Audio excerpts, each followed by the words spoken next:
thanks God. So thanks to the MS-39, still we are good friends. So she's a friend of mine. She was hyperopic, and this is the refraction, as you can see, before the LASIK. So she was plus 2.5 the right eye, and more or less the same in the left eye. And we programmed LASIK with Presbyon for the surgery, because she was 45 at the time, and we wanted to fix presbyopia as well together. But during the LASIK procedure, something went a little bit wrong. I can share the video with you. So we did the surgery, but I realized that there was a small tear in the flap. So now at the end of the surgery, you can spot this hole in the flap. So it was a tear in the flap. So now I was starting sweating.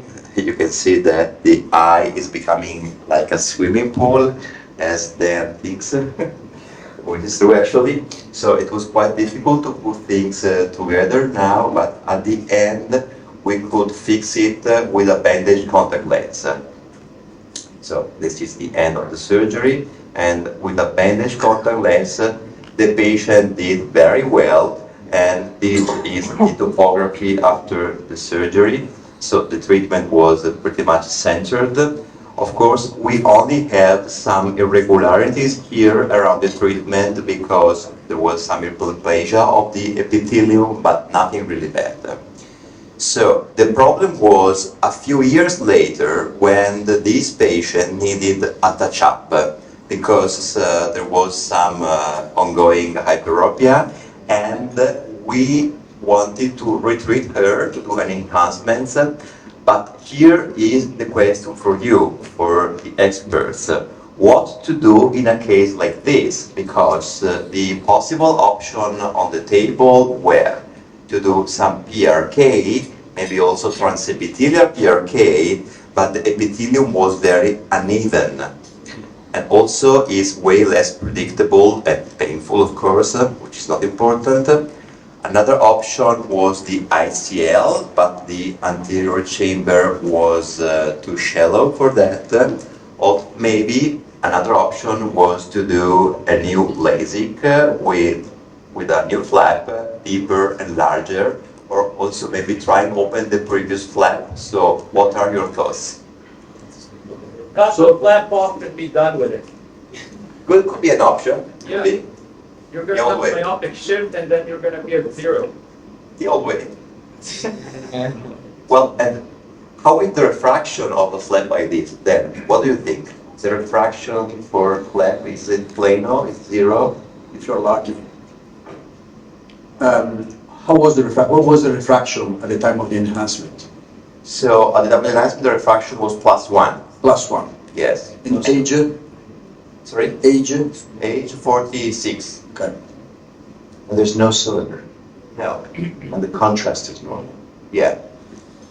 Okay, so what we, of course, the MS-39 is a very versatile device, and you've only shown 4 maps. So I'd like to see B scans. Could be a good option. Well, essential, because if you're going to plan anything, you need to know whether that epithelial corridor is filling a gap that you didn't oppose when you first did the surgery. And I mean, you know, unless you know the anatomy, see, I wouldn't do anything until I know the exact anatomy of what's happening in that script. You also have a function where you can map the whole flap thickness. And so it's worth going to that function and seeing what the thickest point is, because you go to the thickest point and add 30 microns. With a VisuMax, you can easily cut a flap below that and lift it with with careful technique. So that's clean. A lot of people, of course, would suggest trans-PRK, and I agree with you, that's definitely a bad idea if the epithelium is not regular. In fact, it's a bad idea to do trans-PRK in a lot of cases because the epithelium will induce a refractive error that you're not expecting. If you're fixing something, you're fixing loss of best corrected vision, sure. But if you're trying to do a refractive correction and it's on a post-op case, it's crazy to do a transfuricate. Your accuracy is going to be much reduced. But as I say, you have to give us way more information in order to give you a decent answer. Yes, you're right. So the main problem in this case is after hyperopic treatments is the corridor of the epithelial, remodeling that we have at the periphery. So that's why we wanted to measure it. Yes, it's true, there is the Reinstein function in the MS39 where you can map the thickness of the epithelium before making your decision, or even better, maybe you can do B-scans with ultrasound. You can clearly see that there is some thickening of the epithelium at the periphery, which is quite obvious because this was a hyperopic treatment. So we needed to take into consideration the maximum thickness of the epithelium that was happening at the very periphery of the flap because it was a hyperopic treatment. And then we added some extra standard deviation and something more on top of that before cutting the new flap with the Visomax. That was what we did at the end. But since she was a very close friend of mine, I want to be double sure, to be safe, to be in the correct plane. That's why, intraoperatively, I took the patient back to the MS39, and you can do the scan to double check you are in the correct plane and you are not intersecting the previous interface. And what comes very convenient for the purpose is the applanation-like anamorphic display, so you can see clearly, maybe from the colors, that the new interface is not intercepting the previous one. So I felt safe enough to go ahead with the surgery.